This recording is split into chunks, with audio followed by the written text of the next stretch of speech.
Oke. Kita baca Alkitab, misalnya saya ajak kalian tadi baca Nisa tentang kisah Musa. Walaupun banyak teolog-teolog lain atau pakar-pakar lain yang menulis tentang Musa itu banyak sekali. Tapi kenapa kok saya pilih Nisa? Jadi jawabannya adalah karena dia bapak gereja gitu, ya kan? Penulis-penulis sekarang bukan bapak gereja. Lalu pertanyaan, kenapa mesti bapak gereja?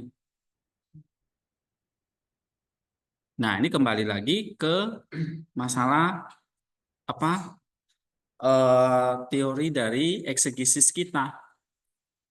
Ya, kita percaya eh, Alkitab itu bukan hanya masalah historia, ya, atau masalah sejarah aja, atau masalah literally, ya, atau masalah teks doang. Atau istilah Origen itu ini nggak hanya masalah daging, sarkik itu daging, ya, atau nggak hanya soal literal teks. Tapi Alkitab kita juga punya lapisan yang kedua. Artinya di balik literal itu, di balik daging itu atau tubuh itu ada rohnya. Sama seperti manusia, ya kan? Manusia punya daging, di balik daging atau tubuhnya ada rohnya. Makanya lapisan kedua itu disebut spiritual atau mystical meaning. Nah, kenapa ini disebut mystical meaning? Nanti kita pelajari lebih dalam di buku ini ya. Bagaimana Bapak gereja atau zaman dulu orang itu belajar Alkitab itu menggali sampai mendapatkan mystical-nya atau spiritualnya. Atau kalau ada sarkik, ya ada noetik, ya kan? Atau istilahnya kamu mendapat teorianya. Teoria itu vision, visi, penglihatannya. Ya, ya, kamu baca teks, tapi kamu melihat Kristus di situ. Kamu melihat Allah di situ. Itu teori ya. Nah, kembali lagi ke pertanyaan tadi, karena kita percaya Bible itu atau kitab suci itu ada teorianya, ada noetiknya, ada spiritualnya, ada mystical meaningnya, maka timbul pertanyaan bagaimana kita bisa sampai ke situ, ya kan? Bagaimana kita nggak hanya belajar masalah teks aja, misalnya kalau teks itu belajar sintaks lah, belajar bahasa aslinya, ya, misalnya kalau PL kita pakai Septuaginta, misalnya ya, kalau di PB kita pakai teks misalnya teks Bizantin gitu ya. Nah, kenapa kita misalnya di teori itu gimana kita sampai ke level teorianya? Ayo, yang kita pelajari minggu lalu apa? Bagaimana yang kamu gali nanti, yang kamu eksegesis itu benar-benar teoria. Benar-benar ini adalah kamu mendapatkan spiritual meaning-nya. Dari mana kamu tahu? Nah, makanya ada langkah keenam kan? Langkah keenam itu adalah apa yang menjadi sintaktik konten di atas, kamu transformasi menjadi ide kamu, deep structure ini isi semantis, maksudnya pikiran kamu, tapi pikiran kamu itu didukung oleh data-data di dalam kitab suci, Christ Center-nya. Nah, kenapa kok mesti Kristus? Kan minggu lalu kita sudah bahas ya. Dan kenapa mesti Bapak-Bapak gereja? Ayo, karena eklesial. Nah, itu dia. Jadi bacaan kita bersifat apa? Eklesial, nggak hanya Christ Center. Ya. Nah, seperti yang diajarkan oleh Kalistos Ware ini, bagaimana kita membaca kitab suci. Ini nanti saya kasih ya bahannya semua. Bagaimana kita membaca kitab suci? Nah, menurut Ware itu ada 4: personal, obedience, Christ Center, dan eklesial. Ya, jadi kalau menurut Ware ini ada 4, yaitu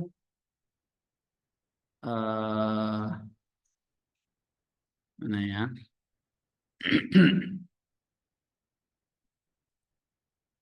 Nah, ini tadi dia bilang di sini ada 4: Christ Center, Ecclesial, Personal Obedience. Ini menurut Ware. Nah, artikelnya ini dia. Bagaimana kita membaca kitab suci. Oke. Nah, ada eklesialnya. Jadi kalau tadi saya tanya, kenapa kita baca Nisa? Karena dia adalah Bapak Gereja. Nah, kalau dia Bapak Gereja, kenapa? Karena apa yang dia tulis itu dipakai oleh gereja sepanjang zaman. Bersifat eklesia. Paham nggak nih? Ya. Oke, kenapa kok harus eklesia, Pak, baca kitab sucinya? Itu pertanyaan lagi kan? Kenapa kita membaca kitab suci itu dengan eklesial? Atau misalnya nih, eh, kenapa kita baca kitab suci itu bukan hanya eklesia, Christ Center, tapi harus bersifat apa? Ada refleksinya, ada koreksinya, ada reproof-nya, ada kardianya, ada hatinya gitu. Karena Alkitab itu juga bersifat personal, ya. Nah, kenapa harus ada aplikasi? Karena Alkitab itu juga bersifat moral, ya. Penuntun untuk melakukan atau guidance untuk melakukan perbuatan-perbuatan baik. 2 Timotius 3:17, ya. Lalu kenapa eh, Alkitab itu harus sampai level membuat kita makin sempurna? Karena di dalam Alkitab itu ada lapisan keempat. Jadi dia bukan hanya ada roh atau kita sebut teorian noetik spiritual itu, ya, atau dia bukan hanya ada moral atau good work psychic-nya, ya, tapi Alkitab itu juga sampai lapisan yang paling dalam itu apa? Mengubah kamu pada akhirnya menjadi serupa dengan Kristus. Nah, kemarin di dogmatik itu yang ikut kelas dogmatik siapa? 2 orang, ya. Nota, udah ngerti ya? Menjadi serupa dengan Kristus. Karena waktu kamu belajar lapisan 1, 2, 3, itu kamu hanya mengerti tentang apa? Ayo nih. Kalau kamu belajar hanya sampai lapisan 1, 2, 3, kamu hanya mengerti tentang apa? Kamu hanya mengerti, kalau ini adalah lapisan 4-nya adalah rupa Kristus, berarti yang atasnya itu apa?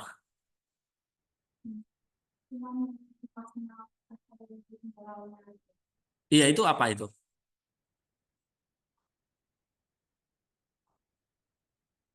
Iya. Enggak, misalnya kalau lapisan keempat atau yang ke-10 ini kan kamu menjadi rupa Kristus kan? Oke? Untuk menjadi rupa, maka kita perlu apa? Proses. Nah, waktu kamu proses itu, kamu perlu apa? Perlu namanya gambar kan? Ya, oke? Kayak contoh memahat itu. Memahat itu kan proses memahat, mematung. Tapi waktu kamu pahat, kamu perlu lihat apa? Contoh, gambarnya kan? Supaya jangan salah pahat. Nah, kamu belajar Alkitab, berarti kamu belajar tentang gambar Kristus. Supaya kamu dari gambar itu kamu bisa ubah jadi rupa Kristus. Jadi lapisan 1 sampai 3 itu hanya apa? Ini kamu hanya tahu tentang Kristus, tentang gambarnya. Oh, gambarnya itu seperti ini, seperti ini, seperti ini. Gitu. Ya. Nah, waktu kamu tahu gambarnya, maka masuk ke lapisan 3 itu kamu kerjakan. Nah, ini ada ketaatan. Baru jadi serupa dengan Kristus. Jadi kalau kamu belajar lapisan 1 dan 2, ini hanya belajar apa? Gambar. Lalu dari gambar itu kamu mesti kerjakan moral. Kamu pahat, ya. Baru nanti sempurna serupa dengan Kristus. Paham gak ini? Oke, jadi kenapa kita mesti belajar Nisa, Bapak Gereja? Karena Alkitab itu bersifat Ya, Alkitab itu ada rohnya. Nah, rohnya itu ada di dalam gereja. Nah, gerejanya itu kumpulan orang-orang yang sudah diilhami oleh Roh Kudus. Jadi bukan hanya penulis Alkitab ya, misalnya para rasul. Karena Alkitab itu bukan hanya masalah historia atau literal text, tapi Alkitab kita juga punya lapisan kedua. Artinya kalau literal itu ada rohnya atau spiritual atau mystical meaning. Sehingga Bapak Gereja itu menggalinya sampai mystical meaning-nya. Jadi kita tidak hanya belajar teksnya saja, tapi bagaimana kita sampai kepada teoriannya. Cara mendapatkan teoriannya yaitu sintagma konten di atas juga dikaitkan dengan pemikiran kita, dan juga yang paling penting adalah sampai ke tahap eklesia atau gereja atau pemikiran bapak-bapak gereja, karena sifatnya eklesia menemukan makna dan good moralnya, juga ada ketaatan atau good word yang pada akhirnya membawa pada keserupaan dengan Kristus. Jadi kita belajar Alkitab yaitu belajar tentang gambar Kristus dan mengerjakannya, yang akhirnya mengubah gambar kita itu serupa dengan Kristus. Iya. Oke, jadi itulah yang diajarkan oleh gereja.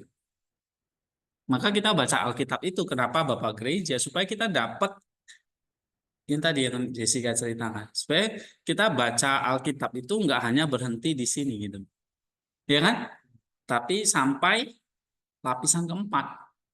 Nah, lapisan 1 dan 2 ini kita bicara soal hanya level kognitif aja nih. Karena kita baca Bapak Gereja, kita baca merumuskan doktrin, konsep teologis, ini semua pakai kognitif. Ya. Maka dalam Alkitab itu memang kalau kita mau bedain dengan teori apa misalnya yang 3 level manusia itu ada psikomotorik, kognitif, dan afektif itu, nah, ya. Maka 6 dan 7 itu cuma sampai level kognitif. Nah, afektifnya ini harus ada personal. Ya. Baru psikomotoriknya ini kerjakan, itu psikomotorik. Oke? Nah, seperti ini yang saya pernah tulis ya. Eh, mana sih ya?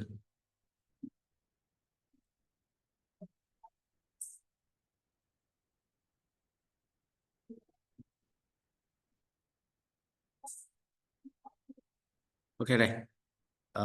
Bisa cari lagi ya. Eh, kalau sampai aplikasi atau psikomotorik itu kalau dalam dunia psikologi kan beda kan gitu ya, afektif, psikomotorik, afektif.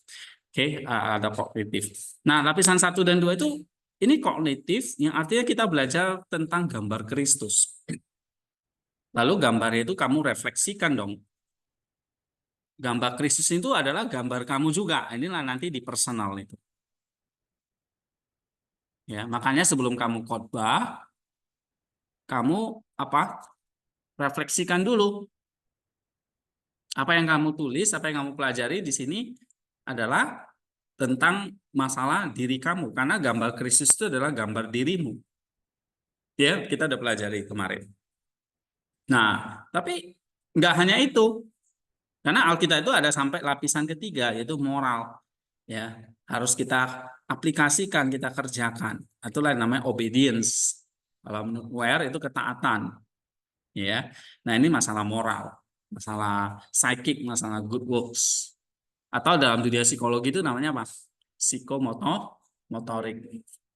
Oke? Nah, tetapi kenapa kok kita mesti belajar Nisa, Bapak Gereja, atau Eklesia? Karena mereka menuntun kita sampai ini.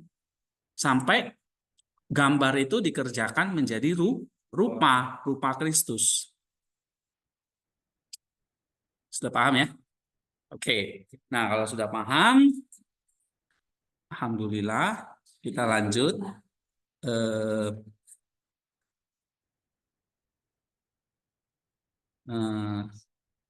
ini dari Justin Popovich, ya, ada 5 prinsip kita membaca Alkitab atau Perjanjian Lama. Jadi yang pertama adalah apa? Bacalah. Oke, yang kedua, bacalah secara Kristus sentris. Misalnya kemarin contoh si Rahab. Ya, masih ingat Rahab itu apa hubungannya dengan tadi eh, gambar gambar Kristus, gambar saya, lalu saya kerjakan. Ini ya intinya. Mungkin ada beberapa yang belum kelas ini ya, belum dapat penjelasannya. Nah, lapisan satu,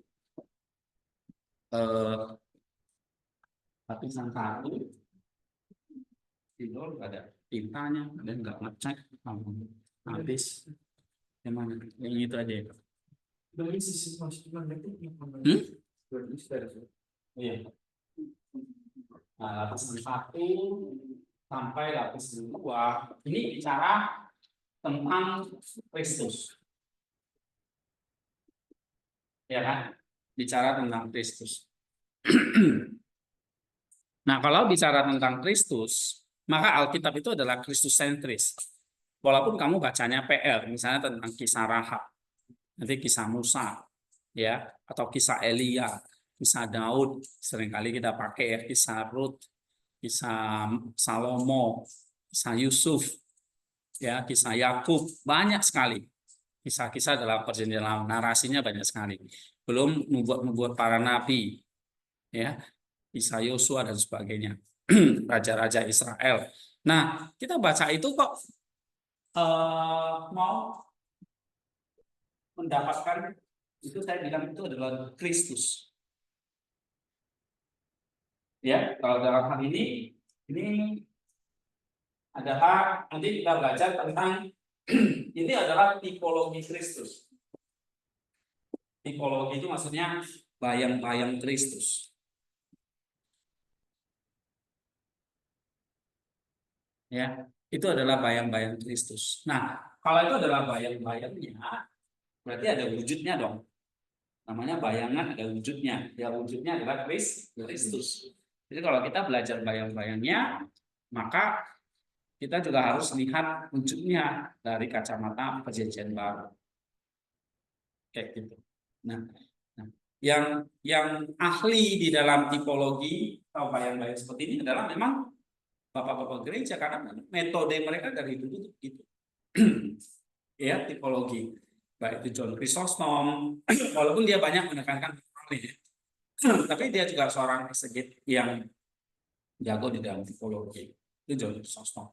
Apalagi aliran Origen, Alexandria, ya, dan yang dipakai oleh Nisa ini dari Origen. Nah, itu sangat tipologi. Kenapa? Karena yang mereka lihat dari kitab suci itu ada lapisan-lapisannya, nggak hanya teks, ya, ada tentang Kristusnya, ada berarti ada, walaupun cerita Rahab ini bayangan dari Kristus,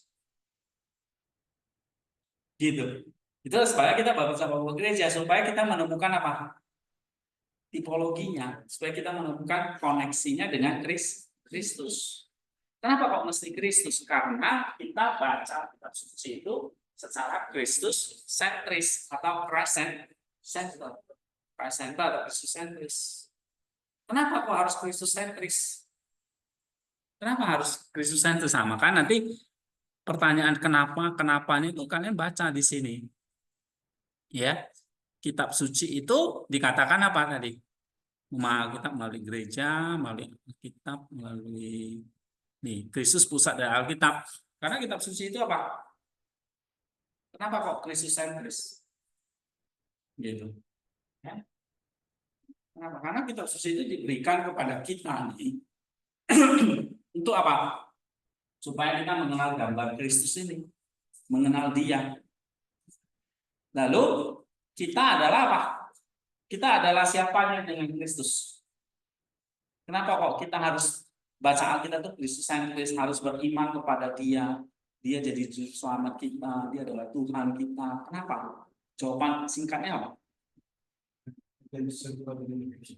Karena Dia adalah gambar saya. Kamu dicetak melalui gambar Kristus. Ya, ada yang di sini bawa foto. Contoh foto. Saya lupa terus. Contoh apa? Nggak ada ya? Di tas ada. Hah? Nah, pinjam. Ada gambar, ada rupa. Iya, foto apa aja. Nah, yang penting cetak. Ini ilustrasi aja.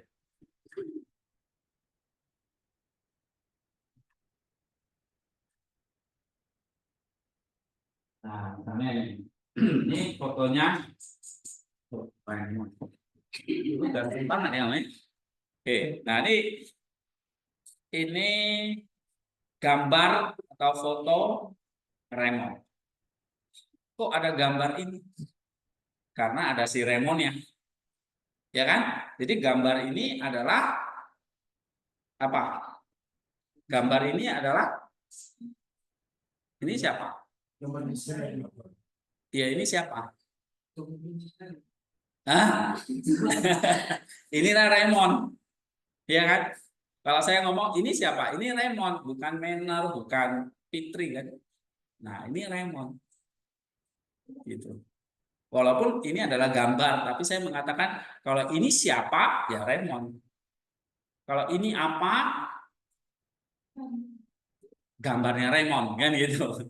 Oke, kalau ini siapa? Ini Raymond. Jadi gambar ini mengungkapkan siapa orangnya yang ada di gambar itu.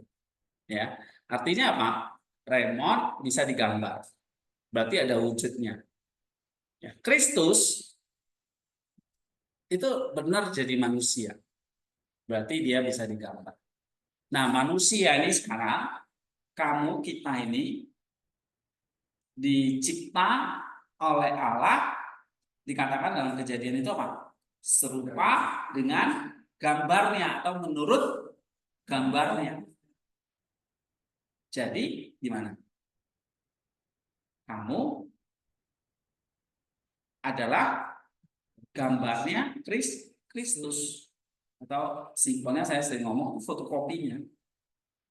Jadi Raymond itu difotokopi jadi gambar. Nah, gambarnya ini dipakai buat ciptaan manusia segambar yang ini. Gitu. Ya. Ini segambar dengan ini. Nah, kalau ada gambar ini, berarti ada orangnya dong. Nah, maka Kristus itu menjadi archetype, tipe utama dari manusia. Baru ada gambarnya, baru ada manusia. Jadi paham ya? Ada Kristus, walaupun dia belum jadi manusia nih. Ada Kristus, ada gambarnya, ada manusia. Nah, ada Kristus, ya, ada Kristus. Ini ya. Ada Kristus, ada gambar Kristus, lalu ada manusia. Nah, itulah sebabnya sekarang kita bicara soal Alkitab ini. Kenapa Alkitab itu ada sekarang di tangan kita ini? Alkitab itu ada di tangan kita. Ya, ceritanya cerita bangsa Yahudi lagi. Bukan bangsa kita sendiri. Gitu. Lalu gereja mengajarkan teman kita harus Kristus sentris. Kenapa enggak Buddhis sentris? Apa dewa-dewa yang lain gitu? Muhammad sentris misalnya. Ya kan? Atau tokoh-tokoh yang lain misalnya. Daud sentris, Abraham sentris. Oke. Atau Pauline sentris, Matius sentris. Kok enggak itu nama-nama itu? Tapi kenapa justru Kristus sentris? Nah ini. Karena apa? Kamu ngerti ini, harus ngerti ini sekarang. Karena Kristus adalah gambarnya saya. Berarti kalau dia adalah gambar saya, ini kembali lagi kita belajar Alkitab, kita mau segambar dan serupa dengan Kristus. Jadi kalau saya tanya, kenapa Kristus? Karena ya, gambar yang menciptakan. Ya, saya diciptakan menurut gambar itu. Gitu. Saya diciptakan menurut gambar itu. Nah, di balik gambar itu berarti ada pribadinya. Sama seperti foto ini kan. Ini Raymond, ini gambar Kristus, ada Kristusnya. Gitu. Nah, yang diceritakan di dalam Perjanjian Lama itu adalah gambarnya Kristus. Yang diceritakan dalam Perjanjian Baru itulah gambarnya Kristus. Ya. Jadi kalau gambarnya itu seperti ini, walaupun kita belajar gambarnya, gambar ini ada rambut, ada mulut, ada ini, berarti wujud aslinya sama nggak? Sama. Berarti Raymond mukanya gini, oh ya benar. Hidungnya seperti ini, benar. Gambar mulutnya, modelnya seperti ini, matanya, alisnya seperti ini, rambutnya seperti ini. Ya, oh ya benar. Ini Raymond ini. Jadi dalam gambar itu banyak sekali detail-detail ini. Nah, waktu kita baca kitab suci ya sama, banyak sekali detail-detailnya. Nah, detail-detail itulah yang kita sebut sebagai apa? Gambar Kristus. Ya. Gitu. Nah, itu lapisan 1 dan 2 yang ini. Inilah lapisan 1 dan 2. Inilah yang disebut sebagai gambar Kristus. Oke. Ya, menceritakan tentang Kristus yang kemudian digambarkan, dituliskan dalam teks. Ya, teks ini sebetulnya ya gambar semua ini. Tulisan itu kan A, B, C itu kan gambar, itu ikon itu. Nah, ini semua gambar Kristus ini. Kenapa Kristus? Karena dia gambar aku. Nah, kalau itu adalah gambar Kristus, ya, maka ini kalau itu adalah gambar Kristus, apa hubungannya dengan kamu tadi? Hubungannya adalah Kristus ini gambar aku ternyata. Aku diciptakan oleh Kristus. Nah, makanya ini gambar Kristus itu harus menjadi apa? Gambar aku. Paham? Gambarnya siapa? Aku. Makanya baca Alkitab itu juga ada namanya personal. Nih. Sebab apa? Ini ya. Sebab apa? Alkitab sebagai personal, pribadi. Sebab apa? Kok harus personal? Apa yang terjadi dengan Rahab, dengan Musa? Itu kan gambar Kristus kan? Menceritakan tentang Kristus kan? Ya, oke. Tapi apa hubungannya dengan aku nih? Cerita Rahab hubungannya dengan kamu. Apa hubungannya? Hah? Karena apa? Cerita Rahab itu cerita tentang Kristus, tentang gambarnya. Nah, kalau aku adalah gambar Kristus, berarti ini ada hubungannya dengan aku. Nangkep nggak maksud saya?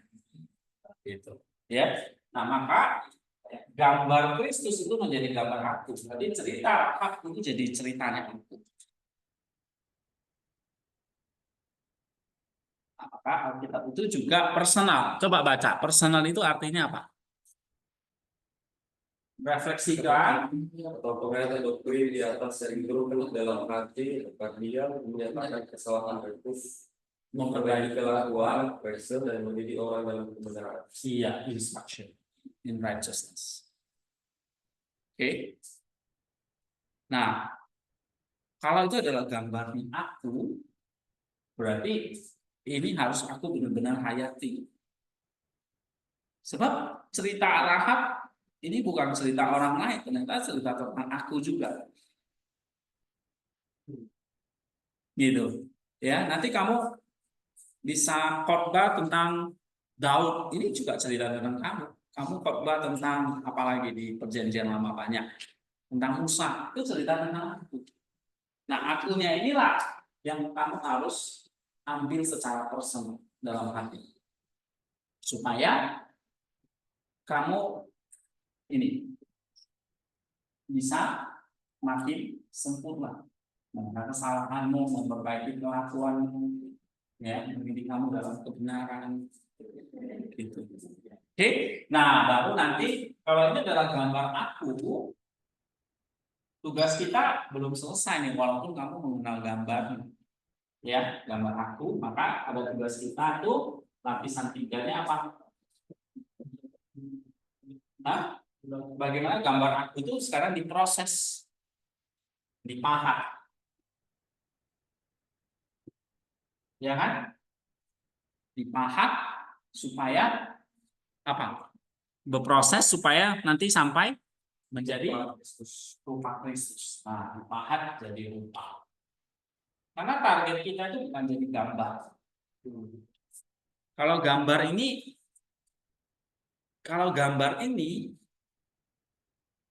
cuma fotokopi gitu. Yang mana yang real? Gambar atau si Raymondnya? Coba Raymond sini. Iya, sini cepat. Nah, oke. Yang mana yang real? Gambarnya atau si Raymondnya? Yang kalau kamu mau nikah nih sama Raymond, nikah sama gambarnya atau sama yang punya? Sama rupanya. Sama rupanya dong, ya kan? Kalau Fitri ini nanti kalau mau nikah sama gambar atau sama orangnya? Sama orangnya.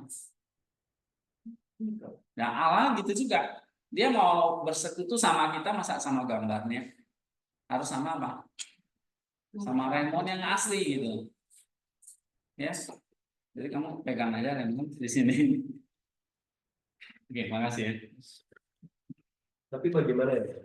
Misalnya kita mau mengambil seperti Mari Kutukan, apakah kita menemukan krisis dari situ? Biasanya kan orang bilang nanti, wah kamu ini nggak ada, malah di sini adalah penuh dengan kutukan. Oh tiba-tiba ada Kristusnya gitu. Iya, itulah sebabnya pikiran kita kan apa ya, terbatas gitu ya. Makanya kita perlu dibimbing seperti sida-sida Ethiopia itu ya. Kita perlu dibimbing oleh eklesia ya. Nah, kita percaya apa yang mereka tulis itu, apa yang mereka ajarkan dalam gereja itu sudah memang benar-benar dibimbing oleh Roh Kudus. Ya. Pikiran kita terbatas. Maka kita perlu ini. Seperti contohnya misalnya tentang Mazmur Kutukan. Ya.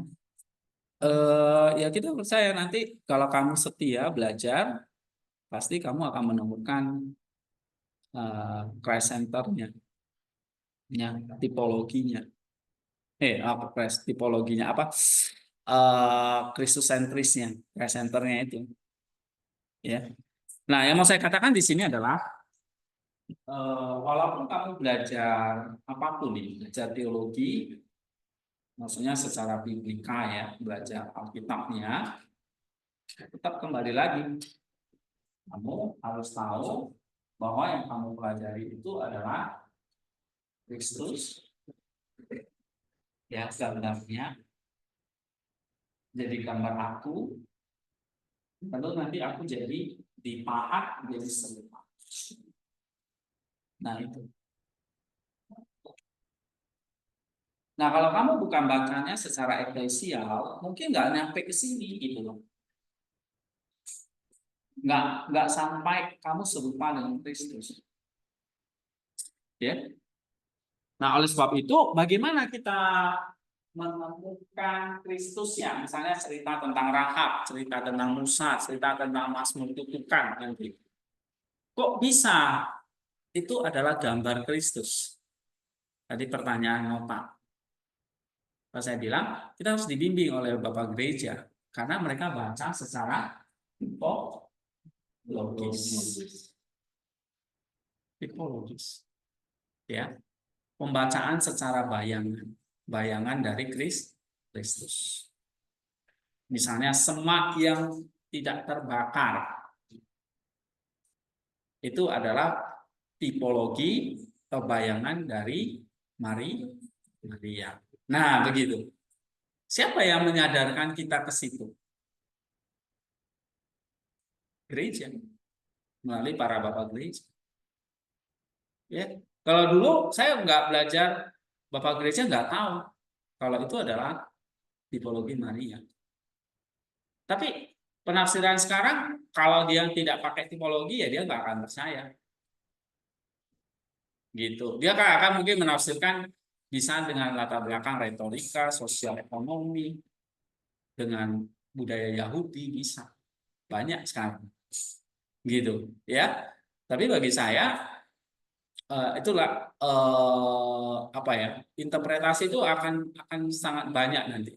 Nggak akan, maksudnya studi Alkitab itu nggak akan habis ya, karena interpretasi terus kan. Tergantung kamu pakai yang mana ini. Pakai Kristusentris kah, tipologis kah, eklesial kah, atau kamu pakai sosial ekonomi atau pakai metode kayak orang liberal pakai, itu bisa aja. Jadi hasilnya jadi macam-macam. Gitu, ya. Nah, sekarang kita baca lagi nih, baca secara tipologis. Untuk apa? Secara tipologis supaya kamu mendapat Kristus sentrisnya, maka harus tipologis. Ya, gitu. Apalagi dalam perjanjian lama. Nah, kalau dalam perjanjian baru, tipologisnya apa? Tipologisnya nanti itu bayang-bayang gereja, bayang-bayang eskatologi yang akan datang, gitu. Jadi baca Alkitab itu selalu bersifat futuristik, ya, ke depan. Makanya sampai nanti serupa dengan Kristus itu nanti kan di akhir zaman. Jadi selalu ada dimensi eskatologis itu. Ya, kayak kamu cerita kemarin, Yesus memanggil orang berdosa makan, gitu ya. Nah, secara tipologis itu bayangan dari apa? Bayangan dari gereja yang akan didirikan oleh Kristus, ya, di mana kumpulan orang-orang berdosa. Gitu. Nah, itu tipologinya misalnya di situ. Ya, Pak, tapi bukankah tipologi itu mengada-ngada, mencoba enggak. Itu juga ada karena pembacaan kita adalah bahwa Bible itu, kitab suci itu diinspirasi oleh pengarang yang sama. Nah, ini sekali lagi penting tentang keyakinan kita, ya, bahwa kitab suci itu pengarangnya sama. Siapa? Ya Allah, Roh Kudus yang mengilhami Musa sampai Paulus sampai Yohanes.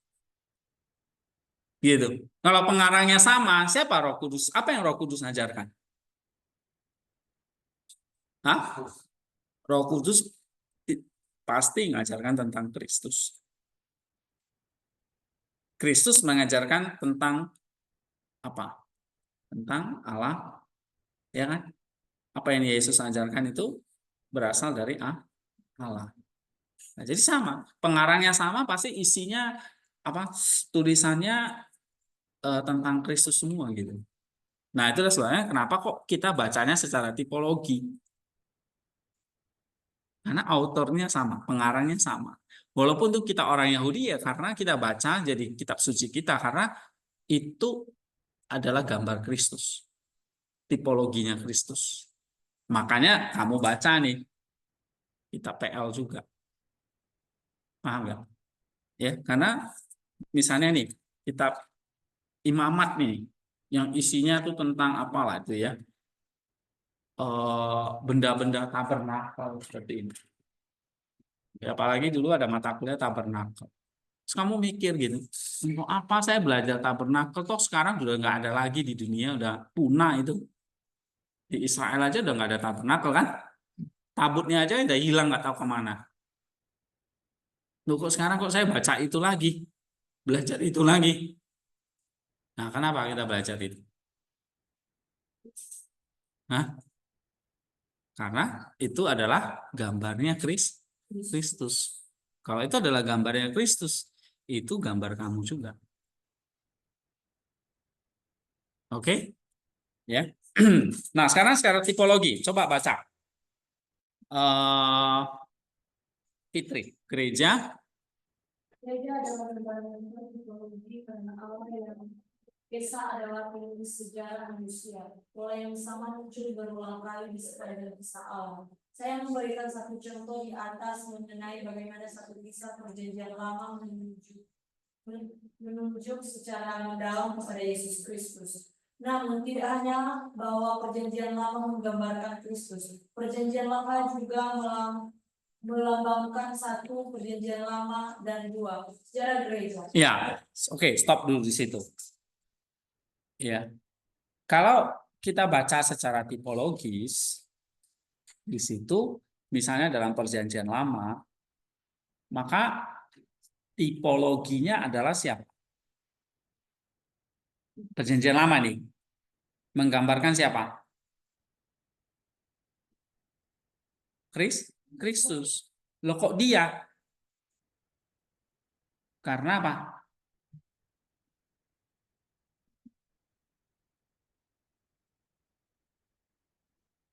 Hah? Karena dia apa?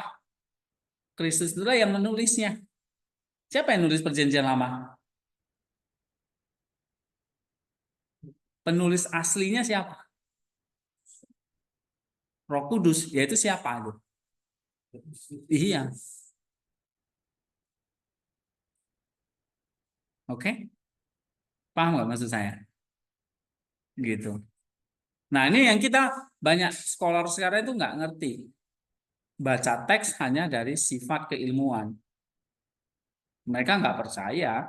Bahkan ada yang mengatakan kitab 5 Musa itu bukan Musa yang tulis gitu. Ya. Oke, ya itu hanya kopian-kopian aja dari berbagai macam sumber pada zaman itu. Nah, kita percaya bahwa kenapa secara tipologis, karena gereja, ya, Alkitab itu gambaran besar dari tipologi. Tipologi itu maksudnya bayangannya. Berarti ada wujudnya. Wujudnya siapa dong? Kalau Alkitab PL ini cuma bayangan, bayangan dari siapa kan pertanyaannya? Bayangan dari siapa? Kristus. Kok kamu tahu itu adalah bayangan dari Kristus? Karena gereja yang ngomong. Dan kitab suci ini sendiri yang ngomong juga. Ya. Nah, misalnya kita baca dalam Kolose, coba kita buka.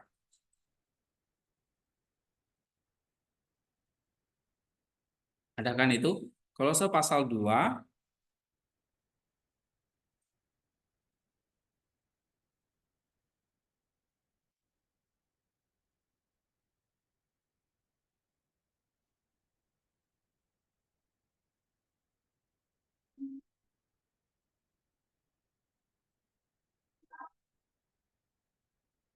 ayat 16-17, coba baca.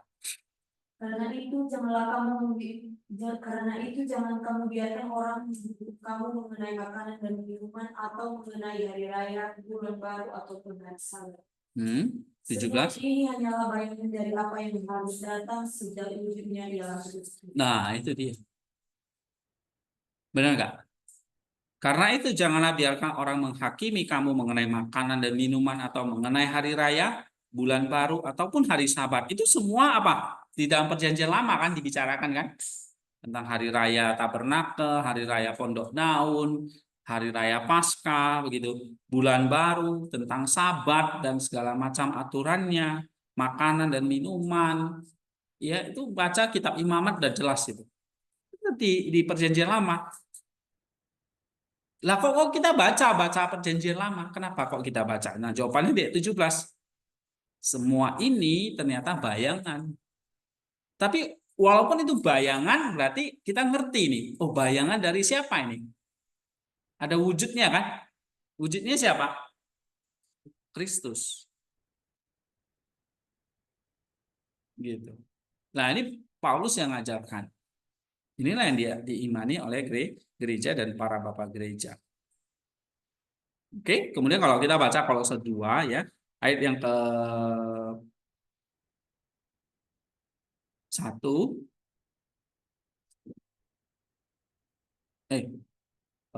Kolose 2 ayat yang ke-8 deh. Coba baca.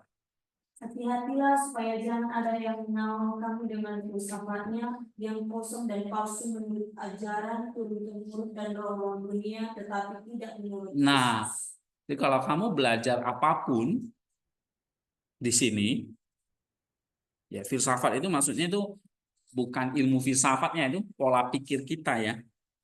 Hasil pemikiran-pemikiran zaman dulu. Pemikiran-pemikirannya atau filsafatnya itu, ini bukan buku filsafat gitu, tapi maksudnya pemikiran-pemikiran filosofinya itu kosong, Mbak. Berarti bisa kosong, palsu. Bahkan menurut roh-roh dunia, ajaran turun-temurun. Banyak gitu ya kan? Tetapi tidak menurut Kristus, hati-hati, Paulus bilang. Nah, maka walaupun kita nanti di sini ya bisa memakai katakanlah ajaran turun-temurun, tradisi. Kita bisa memakai filsafat. Para bapak gereja pakai filsafat, pakai pola pemikiran Yunani. Misalnya dari Plato, ya, dari bahkan dari Philo itu orang Yahudi ya yang jago alegoris, pakai filsafat-filsafat mereka, filsafat Yunani, filsafat Yahudi, filsafat terutama filsafat Yunani jadi. Tapi para bapak gereja itu juga mengkaitkannya dengan Kristus, harus menurut Kristus. Ya karena Kristus itu sang filsuf itu sendiri gitu loh. Ya, sang yang punya segala-galanya. Nah, makanya walaupun kita misalnya nih belajar berbagai macam ini ya teologi, harus menurut Kristus. Gitu. Ya. Jadi sarinya gampang. Kamu nanti kalau boleh belajar yang lain, tapi lihat apa yang diajarkan menurut Kristus atau enggak. Nah, dari mana kita tahu kalau itu menurut Kristus? Kamu cek apa yang diajarkan oleh gereja. Kalau enggak ya kamu boleh lawan, kamu bisa kalau dalam tulis menulis kan kamu bisa counter gitu ya. Bukan kamu imani justru atau kamu ajarkan justru gitu loh.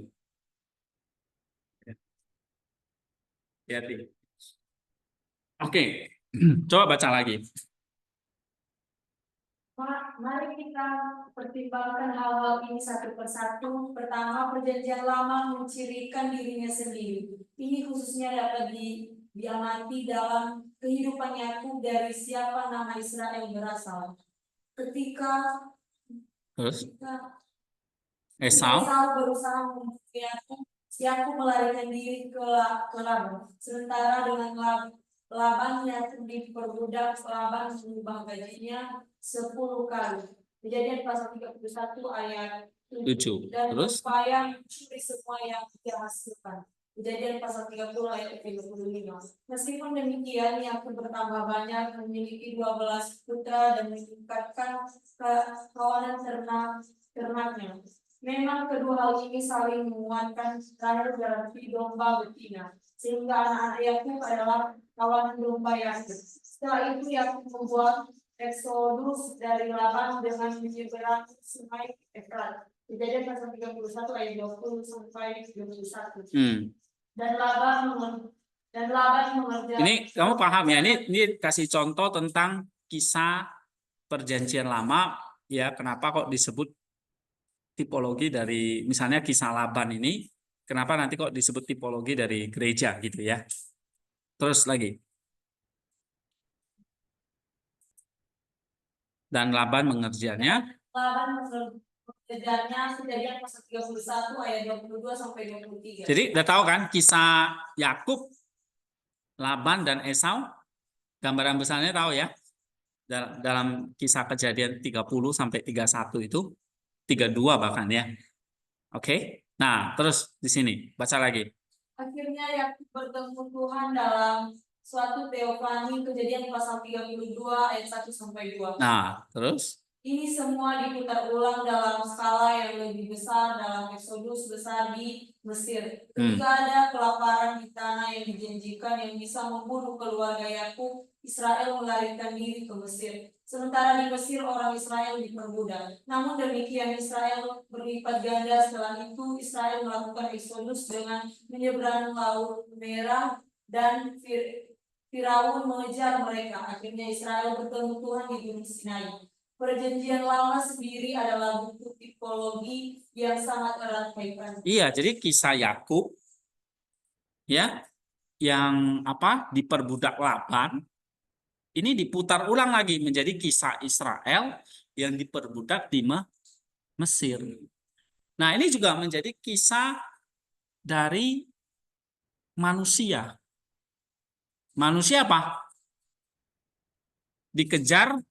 Manusia diperbudak oleh dosa. Gitu. Yakub diperbudak Laban. Ya. Yakub diperbudak Laban. Israel diperbudak oleh Mesir. Ya, tapi semakin diperbudak, semakin apa? Bertambah banyak. Sampai Yakub itu punya 12 orang putra. Ya kan? Nah, bangsa Israel diperbudak di Mesir makin banyak. Lama-lama berontak. Gitu. Manusia itu juga sama. Ya. Walaupun diperbudak oleh dosa, tapi manusia bertambah banyak dan bertambah jahat. Nah, kira-kira gitu. Nah, tapi di sini Yakub akhirnya apa? Keluar dari Laban. Dia menyeberangi sungai Efrat. Laban kejar nggak si Yakub itu? Kejar. Sampai akhirnya apa? Yakub itu kelelahan. Benar kan? Sampai dia apa? Mimpi tentang apa? Tangga. Ada tangga dari bumi ke surga, di mana para malaikatnya itu naik turun. Nah, mimpi Yakub bertemu dengan Tuhan di dalam satu teofani ini menjadi titik balik dari kehidupan Yakub. Nah, sama seperti Israel melakukan eksodus, dia keluar dari Mesir, menyeberangi Laut Merah, lalu dikejar sama Firaun. Ya kan? Yakub ketemu dengan Tuhan, Israel ketemu nggak dengan Tuhan? Ketemu nggak? Ketemu nggak dengan Tuhan? Ketemu di mana? Apa? Di Gunung Sinai. Ya, ketemu di Gunung Sinai. Nah, ini seperti tipologi. Jadi tipologi kehidupan Yakub itu menjadi tipologi dari kehidupan Israel. Nah, kehidupan Israel itu menjadi tipologi dari kehidupan gereja. Oke. Nah, itu ya, maka baca Perjanjian Lama itu temukan tipologi-tipologi seperti itu. Oke, ada pertanyaan nggak di sini? Ya. Nah, waktu Israel bertemu Tuhan di Gunung Sinai, nah disitulah titik balik dari kehidupan Israel itu. Sekarang dia tahu dia harus kemana dia tuju. Oh, ke satu tanah yang sudah dijanjikan oleh Tuhan, yaitu tanah Kanaan. Nah, itu yang sekarang menjadi Israel, ya, bangsa Israel sekarang. Oke, coba baca lagi. Siapa? Jessica. Tapi ini bukan hanya perjanjian lama, Allah yang menulis kisah Israel juga menulis cerita tentang gereja, sehingga peristiwa-peristiwa di dalam Perjanjian Lama menggambarkan peristiwa-peristiwa dalam sejarah gereja. Salah satu contohnya adalah pola serangan setan terhadap umat Allah. Dalam kehidupan Abraham, setan mencoba menyumbangkan rencana Allah 3 kali. Pertama, setan menyerang mempelai perempuan dalam Kejadian 12. Abraham pergi ke Mesir untuk mencari perlindungan dari kelaparan dan Fir'aun merebut Sarai. Namun demikian, Abraham keluar dari Mesir dengan rampasan besar atau perhatikan bagaimana ini juga melambangkan Eksodus dan Sarai diselamatkan. Selanjutnya, setan mencoba merusak benih Abraham. Untuk melakukan ini, setan membuat Abraham mendengarkan suara istrinya. Kejadian 16 ayat 2. Lihat juga Kejadian 3 ayat 17. Dan tidur dengan Hagar sehingga menghasilkan Ismail sebagai benih alternatif. Namun demikian, Allah menetapkan perjanjiannya melalui Sarah dan Ishak dalam Kejadian 17. Akhirnya, karena kelahiran Ishak adalah 1 tahun lagi, setan menyebabkan Abimelek, raja Filistia, untuk merebut Sarah dan berupaya menghasilkan anak-anak melalui dia dalam Kejadian 20. Namun demikian, Sarah diselamatkan dan Ishak memang lahir. Dengan demikian, polanya adalah bahwa setan menyerang mempelai perempuan, kemudian mencoba merusak pengantin perempuan itu, yang kemudian akhirnya menyerang benih. Pola ini terbukti berkali-kali dalam sejarah gereja. Iya. Nah, misalnya di sini ya, kisah Abram dengan Sarai atau Sarah. Abram jadi Abraham, Sarai jadi Sarah gitu ya. Nah, ini kita belajar ada satu pola di sini. Apa itu? Jadi teksnya itu pola apa? Ya, ada pola serangan setan, ya, atau serangan si jahat terhadap umat Allah. Kasusnya misalnya kayak tadi Abram, ya, setan mencoba merusak benih Abraham ini, maksudnya si Ishak ini, ya, setan membuat Abram itu sampai mendengar suara istrinya. Ini seperti kayak Adam mendengar suara Hawa, akhirnya jatuh ke dalam dosa. Nah, begitu juga Abram jatuh ke dalam dosa dan tidur dengan Hagar, menghasilkan benih yang lain yaitu Ismail. Nanti 2 anak ini, benih Ismail dan benih Ishak ini nggak pernah akur, perang sampai sekarang. Ya, Ismail itulah nanti ada salah satunya Arab, keturunan Arab. Oke. Nah, nanti dalam benih Ismail itulah namanya ada keturunan yang kita sebut sebagai Nabi Muhammad. Gitu. Ya. Nah, Allah menetapkan, pada Allah sudah jauh menetapkan perjanjiannya melalui Sarah dan Ishak dalam Kejadian 17. Ya.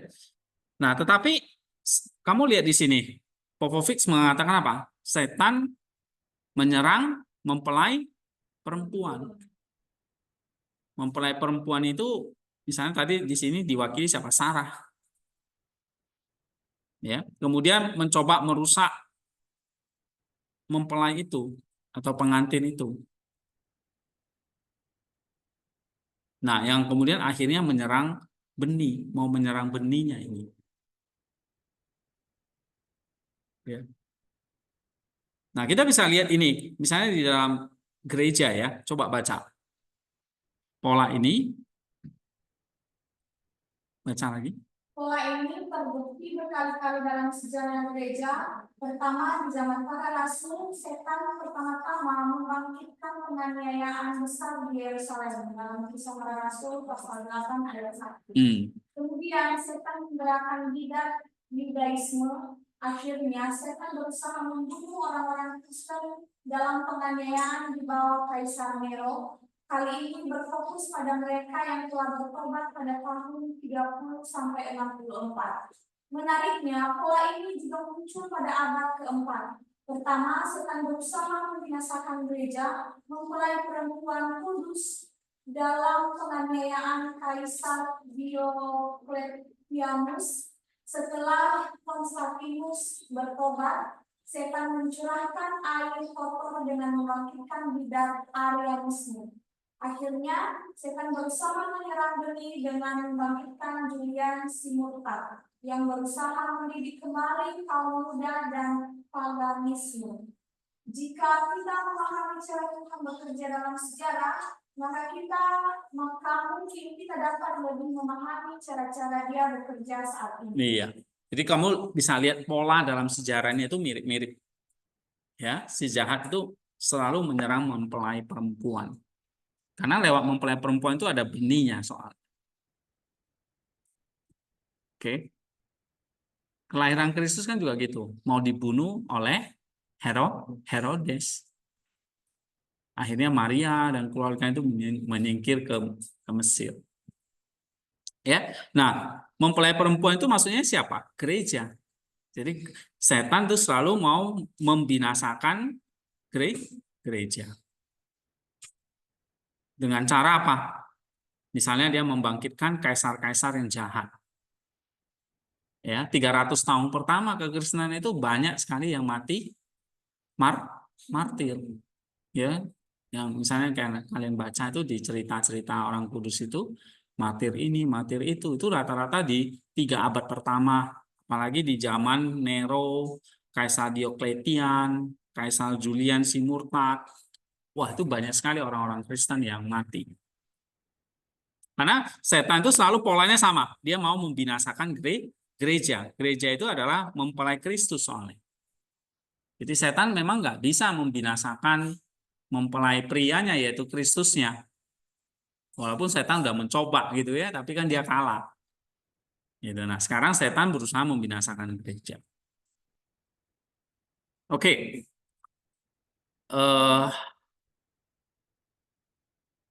Ini secara tipologi ada pertanyaan nggak? Paham nggak maksudnya?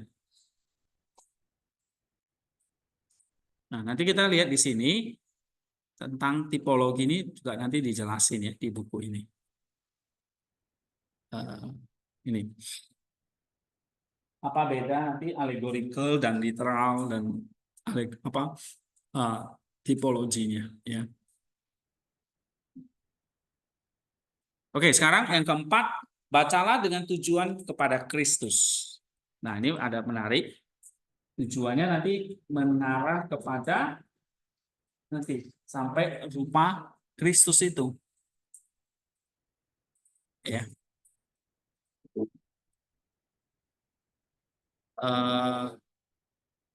Coba baca Hizkia. Saya mencatat di atas bahwa kita seharusnya membaca Perjanjian Lama sebagai kitab dengan Kristus sebagai pusatnya. Tetapi juga benar bahwa Perjanjian Lama adalah kisah yang mencari tujuan.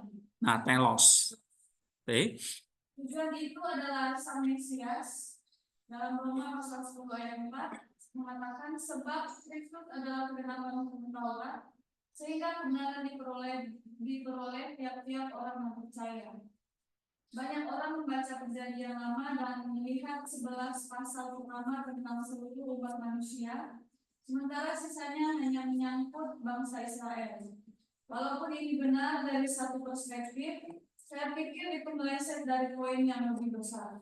Maksud Allah dalam memilih Israel adalah untuk menumbuhkan benih suci yang dicampurkan ke dalam umat manusia. Dalam Roma pasal 11 ayat 17. Oke, jadi kalau misalnya kalau ditanya, mengapa kita membaca Perjanjian Lama?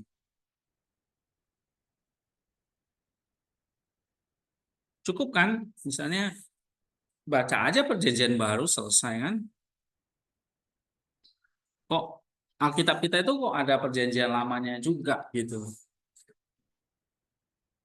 Dan kita pelajari Perjanjian Lama juga, kita khotbahin gitu. Mencari tujuan, Karena mencari tujuan dari yang lama itu. Iya. Pada Kristus. iya.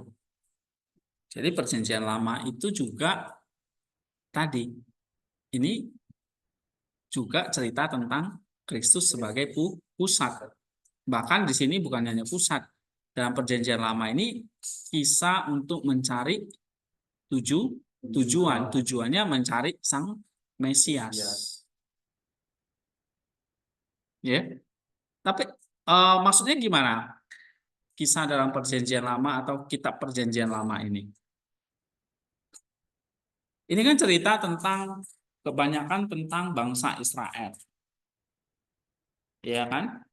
Dari Kejadian sampai Maleakhi ini kan semua cerita tentang bangsa Israel ini. Walaupun ada menyerempet sedikit tentang bangsa lain, kan? Tapi kan fokus utamanya di bangsa Israel. Nah, kenapa seperti itu? Nah, berarti ada telosnya, ada tujuannya. Tujuannya apa ternyata? Bangsa Israel inilah yang mau dihancurkan oleh setan, sebab lewat bangsa Israel ini ada benih nanti yang akan datang. Jadi kita baca perjanjian lama itu ya kembali lagi mencari telosnya. Oh, ternyata ya lewat bangsa Israel ini nanti ada satu benih lewat Maria ini yang akan menjadi juru selamat manusia. Yang gitu. Ya. Coba baca lagi. Pembaca yang cermat dan teliti telah mencatat bagaimana ini berkembang dalam kisah-kisah perjanjian lama. Terus? Pertama, dalam kitab Hakim-Hakim, Israel terus menyembah dewa berhala lain. Tuhan telah memberi mereka kitab Kejadian melalui Yosua untuk memperbaiki masalah ini. Oke, terus? Dia mengangkat para hakim, sementara mereka terus kembali ke dewa-dewa lain. Akhirnya masalah ini selesai. Pada zaman raja-raja, masalah utama adalah tidak menyembah dewa berhala lain, tetapi menyembah Allah yang benar secara masalah. Iya. Terus? Mengatasi masalah ini, Allah mengilhami kitab-kitab Mazmur, Amsal, Khotbah, Ayub, dan Kidung Agung. Para nabi bangkit yang memanggil Israel kembali ke ibadat sejati. Akhirnya Israel dihukum di pengasingan. Ketika mereka kembali dari Babel, Israel tidak lagi menyembah di tempat-tempat tinggi. Mereka bersaksi kepada bangsa-bangsa. Masalah mereka sekarang adalah Farisi dan legalisme. Dalam konteks kedewasaan manusia, inilah Yesus Kristus datang, memberitakan Injil dan mengundang bangsa-bangsa untuk disangkutkan. Iya.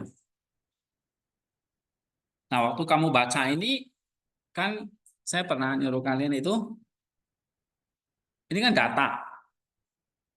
Ya. Data, terus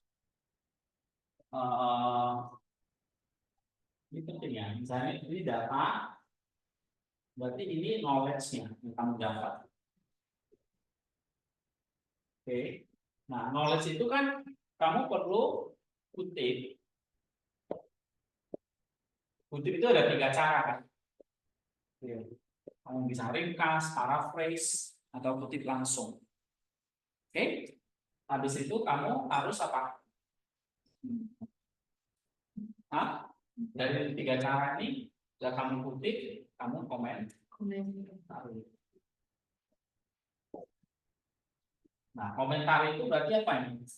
Ini bukan level knowledge lagi, tapi masuk ke comprehension. Nah, nanti kalau kita baca buku ini, misalnya tentang misa, ya, kamu harus bisa sampai comprehension. Kenapa kok mesti comprehension? Tapi sekali lagi, kamu perlu pakai data ini nanti untuk kamu tulis. Ya, karena kalau nggak dipaham kan nggak dipakai. Misalnya, kamu tahu itu kompor, tapi kamu nggak paham cara pakainya, ya kamu nggak akan gunakan kompor itu. Tapi kalau kamu paham, tahu itu kompor, kamu paham, kamu tahu cara pakainya, kamu akan pakai. Nah, sama seperti ini. Data ada, tapi kita harus paham supaya kita bisa pakai. Ya, nah makanya kalian di sini jangan cuma hanya dapat data aja. Data itu kan bisa lewat baca, lewat dengar gitu ya, lewat membaca gitu. Jangan cuma hanya dapat data, tapi pahami data itu. Nah, baru nanti dari komprehensif itu kamu bisa aplikasi. Aplikasinya kita nanti di mana ini? Kamu bisa exegesis. Ya. Nah, nanti setiap orang misalnya ini kan ada banyak kisah ya. Misalnya tentang eksegesis tentang mana. Oke, eksegesis tentang apa? Nih, blok batu. Oke, banyak pilihannya, kalian bisa pilih. Eksegesis tentang menyeberangi Laut Merah. Kamu perlu eksegesis dengan cara apa tadi? Tipologi misalnya, dengan eklesialnya apa, presenternya apa gitu. Nah, kamu perlu eksegesisnya pakai ini. Nah, 10 langkah ini. Ya. Nanti kalau masalah teksnya kalian bisa pilih Septuaginta oke. Kalau menguasai Yunaninya, mau Ibraninya juga oke, pakai Masoretic. Lalu kamu terjemahkan sintaktiknya ya, terjemahkan, buat kontennya, jelasin masing-masing. Nah, nanti kalian bisa pakai buku ini, volume 3 ini.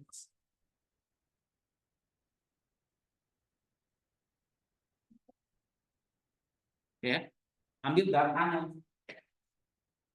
Oke, ambil datanya, komentari.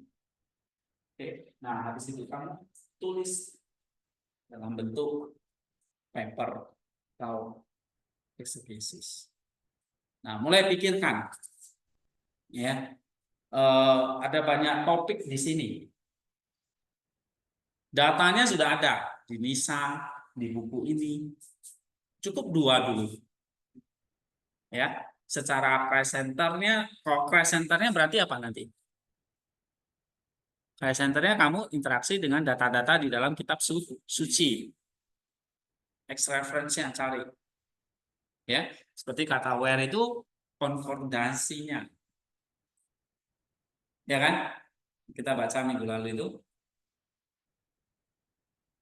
konkordansinya. Data kitab suci itu presenternya. Jadi misalnya tadi ya, kamu baca tentang exegesis tentang Laban. Ada hubungannya ternyata dengan bangsa Israel yang keluar dari Mesir. Nah, kamu kutip ayat itu. Bahkan ada hubungannya ini dengan baptisan. Atau kamu misalnya mau bahas tentang ini semak yang terbakar. Data kitab sucinya apa? Minggu lalu kan kita ada belajar ya tentang Yunus, tentang semak yang terbakar. Berarti kamu akan hubungkan dengan apa? Data kitab sucinya. Lukas, di mana Maria mengandung Kristus.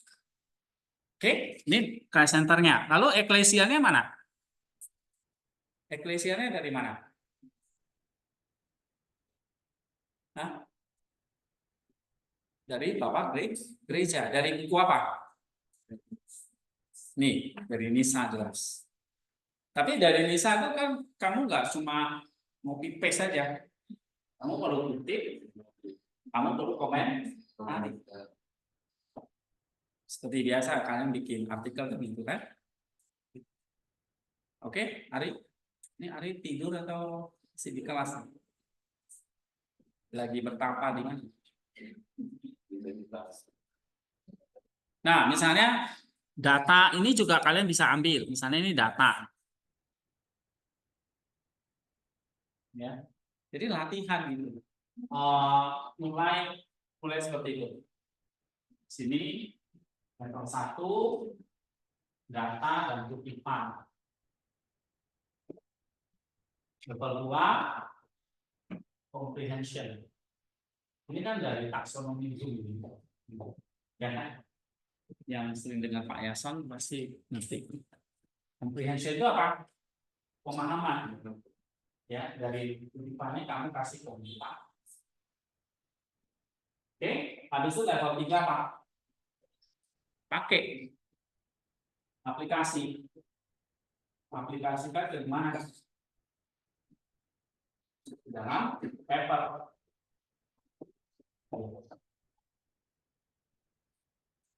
Ya. Nah, caranya gimana? Kamu pakai misalnya ini tadi.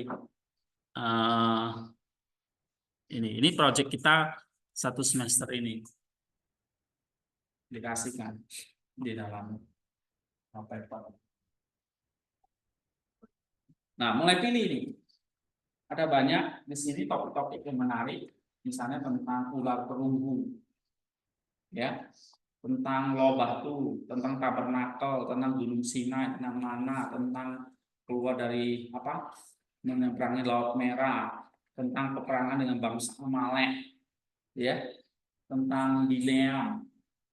Nah, itu banyak hal-hal menarik yang kita bisa ambil aja dari perenungan Nisa ini. Ini kan 8 orang, jadi nanti topiknya beda-beda. Ya, mulai pilih, mulai nanti kalian konsultasi ayatnya.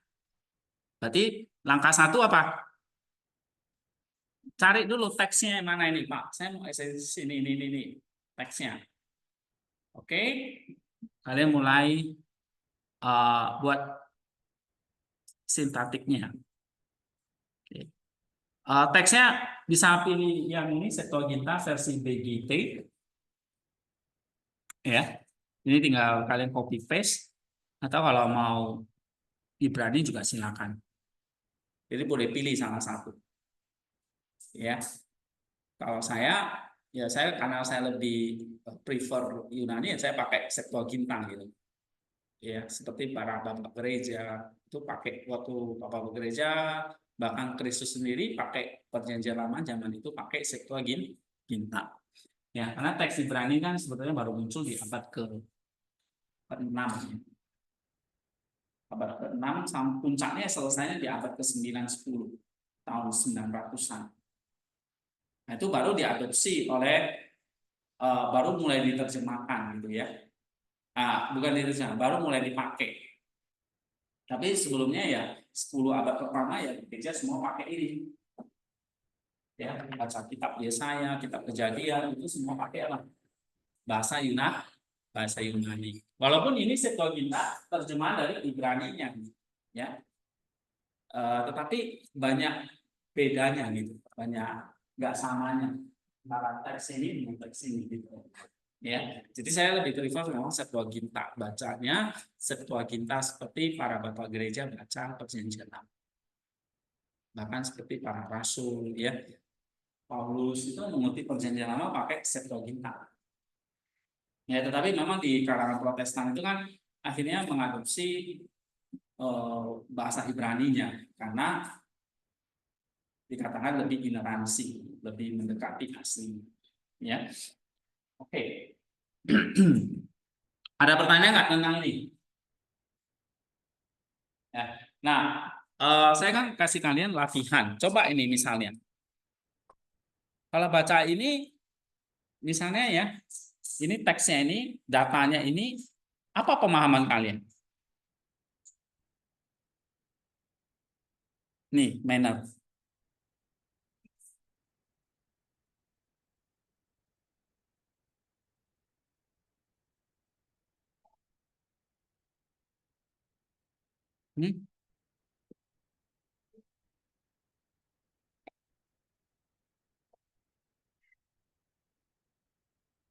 Secara telos, maksudnya ini apa? Ini kata Popovich.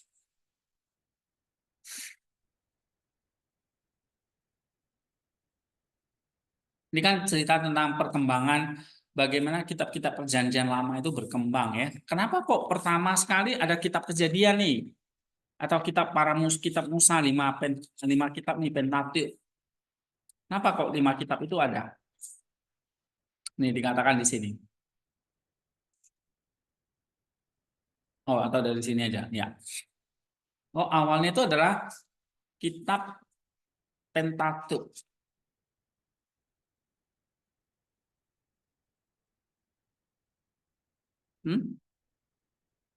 Supaya bangsa Israel ini tahu sejarahnya. Ya kan? Dari mana dia berasal, terus mesti harus menyembah Allah, bukan dewa berhala. Itu. Makalah diberikan kitab Kejadian dulu. Tapi terus berkembang kan? Perjanjian lama kan nggak hanya 5 kitab itu sampai Yosua itu, tapi ada hakim-hakim nih. Nggak hanya sampai Yosua, ya kan? Tapi ada juga Kejadian, misalnya Keluaran, Imamat, Bilangan, Ulangan, terus Yosua. Ini diberikan awal dulu nih. Tapi kemudian ada kitab hakim-hakim. Kenapa kok ada kitab hakim-hakim? Allah mengangkat hakim. Supaya apa?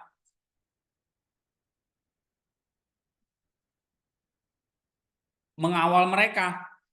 Jangan sampai kembali lagi kepada dewa. Ya kan? Terus dari hakim-hakim masuk ke raja-raja. Nah, kenapa raja-raja?